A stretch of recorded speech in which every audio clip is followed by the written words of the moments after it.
ҷавоне ки инкори худо кард, наъузубиллоҳ, гуфт худо вуҷуд надорад ва ҳамин тавр китоби Қуръонро зери пояш гузошт, расм гирифт ва дар саҳифаҳои иҷтимоии худ нашр кард.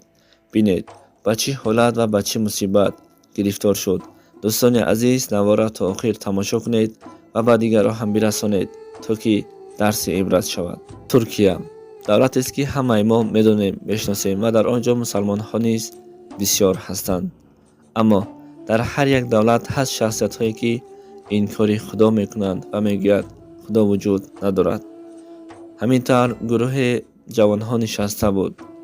Як ҷавоне мегӯяд ки ман ба вуҷуди худо бовар надорам. Ин дунёву охират ҳама гап ҳастанд, ҳама афсона ҳастанд.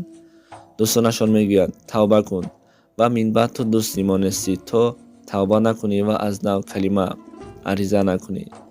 ҳамин тавр ин бадбахт аз фикру хаёлаш барнамегардад, рафта китоби Қуръонро зери пояш мегузораду баъдан расм мегирад ва расми гирифтаашро дар саҳифаҳои иҷтимоии худ мегузорад ва дар сомонаҳои иҷтимоӣ нашр мекунад.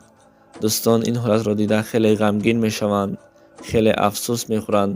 Аммо ин бадбахт мегӯяд ки агар худо вуҷуд медошт, дар ҳамин ҳолат манро ба ягон чиз мубаддал мегардонид.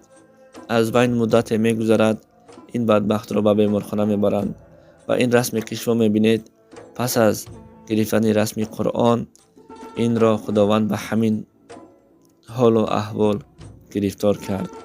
Албатта худованд хеле зоти меҳрабон аст. худованд фурсат медиҳад, то ки банда аз кори кардааш пушаймон шаваду тавба кунад. Аммо ин бадбахтро ба ҳамин ҳолату ба ҳамин мусибат гирифтор карда, ибрат бар дигарон мекунад. албатта худованд зоти меҳрабон ва зоти раҳмат аст, ки ба ҳар як коре ки мо дар ин дунё мекунем, албатта агар пӯзиш аз сидқи дил бихоҳем, худованд моро мебахшад.